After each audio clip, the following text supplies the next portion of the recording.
বাবা মায়ের স্বপ্ন ছিল ছেলের পড়ালেখা শেষ করে সুন্দর ভবিষ্যৎ গড়ার, কিন্তু স্বপ্ন যেন স্বপ্নই থেকে যায়।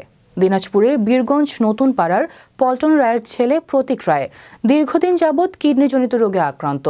দিনাজপুর প্রতিনিধি নয়ন রায়ের পাঠানো তথ্য ও ভিডিও চিত্রে ডেস্ক রিপোর্ট।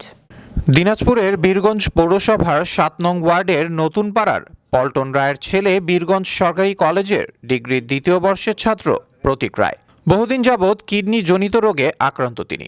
জীবনের এমন একটি অধ্যায়ে এসে যেন থমকে দাঁড়িয়েছে তার জীবন।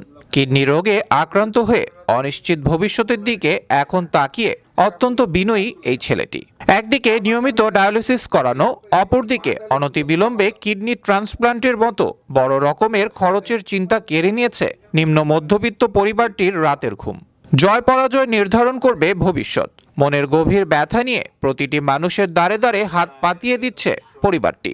প্রতীকের উজ্জ্বল ভবিষ্যৎ ফিরিয়ে আনতে প্রায় ২০ লক্ষ টাকার প্রয়োজন। তাই তার বাবা মা হাত জোর করে মিনতি করে বলেন, আমার ছেলের জীবন ফিরিয়ে আনতে আপনাদের সবার সহযোগিতা প্রয়োজন। সবার কাছে প্রার্থনা করতেছি যে আমার ছেলে জানি চিকিৎসার সবাই একটু সাহায্যের হাত বাড়িয়ে দেয়। ধীরে ধীরে ৬ মাসের মধ্যেই আমার খুব বড় অবনতি হয়ে যায়। কিডনির ক্রিয়েটিন এখন বর্তমানে ১৩। ডেস্ক রিপোর্ট, বিশ্ব বাংলা 24।